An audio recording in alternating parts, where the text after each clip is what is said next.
What's going on, guys? I recorded this video earlier today and I forgot to ask you guys an important question. Would you like to see my original reaction to getting the Gjallarhorn in year one when it first finally dropped after almost a year? Drop in the comment section, let me know. Hope you enjoyed the video. Good day, you amazing individuals. HeirOfGotham here, bringing you a brand new video. In the background is some Mayhem Clash from Iron Banner on Destiny. I guess at this point we can call it Destiny 1. It took place a couple of days ago. I thought the gameplay was amazingly interesting. A lot of great action. So hopefully you guys enjoyed the gameplay in the background. As you'll see, I figured out a nice little strategy for my Hunter, my Night Stalker, that pretty much kicked ass left and right. I hope you guys enjoy. So tomorrow we have finally some gameplay or some special features or way more information available to us for Destiny 2. If you guys didn't know that, tomorrow, May 18th at I believe 10 a.m. Pacific Standard Time, you'll be able to actually watch that information. If you have a PlayStation 4, you can actually sign up for an event and it'll allow you to get a reminder and let you know when you can watch the Destiny stream. So make sure you guys do that if you're interested. Otherwise, I'm extremely hyped. I mean, I gotta tell you, this game is probably the game that I'm most hyped about coming forward. If you guys remember my video from TSG recently, I did mention Destiny 2, but I didn't really elaborate.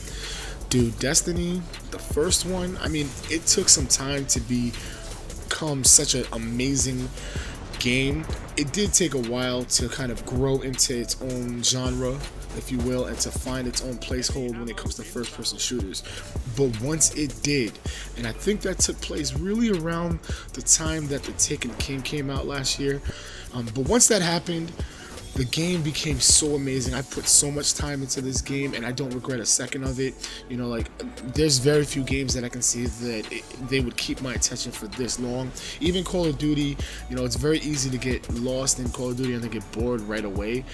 Destiny, there's so many variety of activities you can take care of. If you know, like, there's times where I gotta go to work and I have maybe an hour and I just want to play something and relax a little bit before I, get my mind right to be productive for the day. And when that happens, I can jump into a game of the Crucible and do some PvP. I can just do some story missions by myself.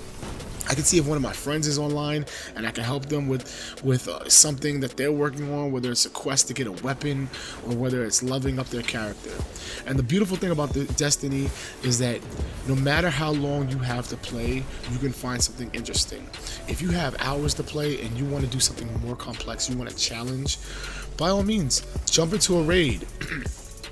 Jump into some Trials of Osiris. You know, like, this game is very well developed, and I hope that Destiny 2 is able to live up to the legacy that the first one had. That's the one thing I can tell you, is that, it's very hard for sequels to match up, but since Destiny 1 has evolved so much into what it's become this last year or so, I have full confidence that Destiny 2 is going to be incredible. And the best thing, the smartest thing that Bungie can do is improve upon and add to what Destiny 1 had. Make sure that it has the overall soul of the game, the core of the game involved, and make sure that it's something that we actually have fun with, man. At the end of the day, that's what we're putting our money into. That's what we want to do. We want to have some fun. So, with that said, there's a few things that I think Destiny 2 should definitely take advantage of, and I think that it will help overall bring players that played in year one vanilla Destiny but left. It'll help them come back to the game. And one of those things, first and foremost, is the inclusion of a lot of content from day one.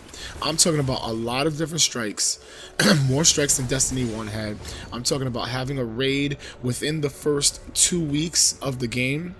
2 weeks I feel is a good amount of time for players to be able to level up to max level at the time, to get prepared for some of that end game content like a raid would be. They need to have Trials of Osiris. If you guys did not know, Trials of Osiris actually did not launch with Destiny. It didn't come out into the House of Wolves pack, and it was actually probably the best part of that DLC, to be honest, is the fact that they introduced Trials of Osiris. And if you guys are not aware what that is, it's essentially Destiny, almost like some esports for Destiny. It's considered like league play for Call of Duty. It's basically a more challenging version of the PvP, where you're able to party up 3 total people, and your weapon level matters, your gear level matters. When you fight, there's a lot of meta that is involved with Trials of Osiris that may or may not show up when you're playing the regular Crucible, and it's essentially a challenge to be able to beat the other team, and it's elimination. So you basically will kill them, and you will go ahead and hope that their teammates do not revive them. And there's a lot of strategy involved. I hope you guys have a chance to play it if you haven't already done so. So back to my topic. So basically, when it comes to Destiny 2, I hope that Trials of Osiris is available from, if not day 1, I hope it's available within the same time that the raid is launched. And again, I hope that's within the first 30 days or so, because what happens is there's a lot of people out there that don't want to play story-based missions. As a matter of fact, in all my time playing Destiny 1, there have been plenty of examples where I didn't touch a single player activity for months. And you know, like, I would have people on my friends list, some of my members in my clan, Killers for Hire, would hit me up with invites trying to do raids or trying to, you know, do strikes or nightfalls or whatever, and I would hit them like, nah bro, I'm doing Trials of Osiris, or nah man, I'm over here playing some Crucible, I'm not really interested in playing shooting some enemies that are AI based. I want to kill these I want to kill these humans. You know, so the game needs to have that balance. The game needs to have something that allows you to be addicted to it, and no matter what mood you're in, you're able to find something that will have fun. You'll find an activity that matches that mood, and that's what Destiny 1 has evolved into, and that's the best part about this game. So why not make sure that Destiny 2 does that as well?